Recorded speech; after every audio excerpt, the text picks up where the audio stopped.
हिंदुस्तान की राजधानी दिल्ली में दुनिया भर के नेता सुबह से ही वैश्विक चुनौतियों पर चर्चा करने के लिए G20 शिखर सम्मेलन के तहत जमा हो रहे हैं।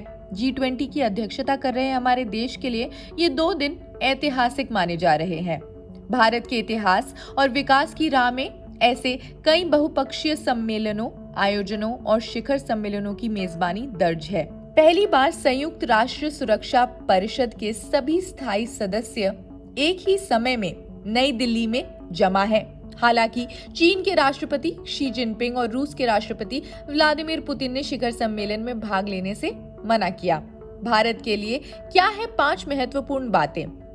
बटी हुई दुनिया को एक मंच पर लाना और सहमति बनाना।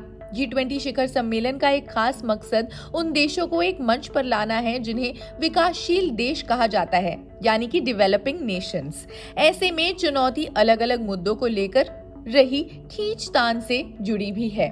G20 के प्रभाव को हर राज्य तक पहुंचाना।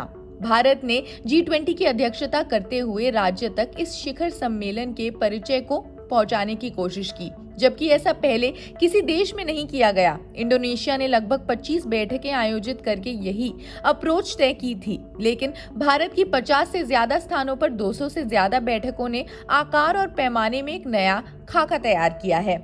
G20 के अगले अध्यक्षों के लिए सेट हो मुद्दे।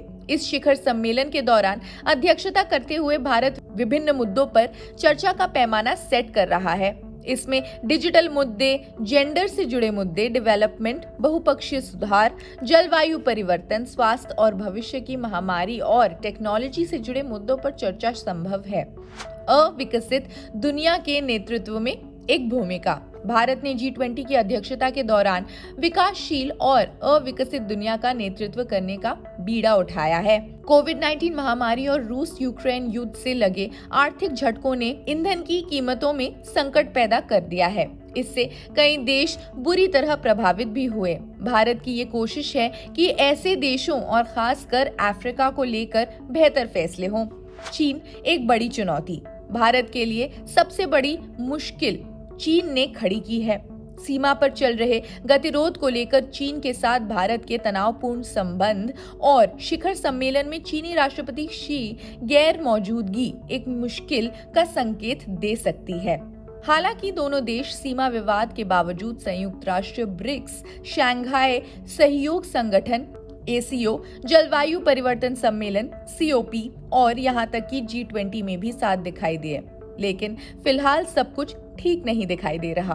खैर, इस अपडेट्स वाली खबर में तो बस इतना ही। बाकी आप क्या कहना चाहते हैं हमें कमेंट सेक्शन में जरूर बताएं। देश दुनिया की सभी खबरों के लिए जुड़े रहिए जनसत्ता के साथ। शुक्रिया।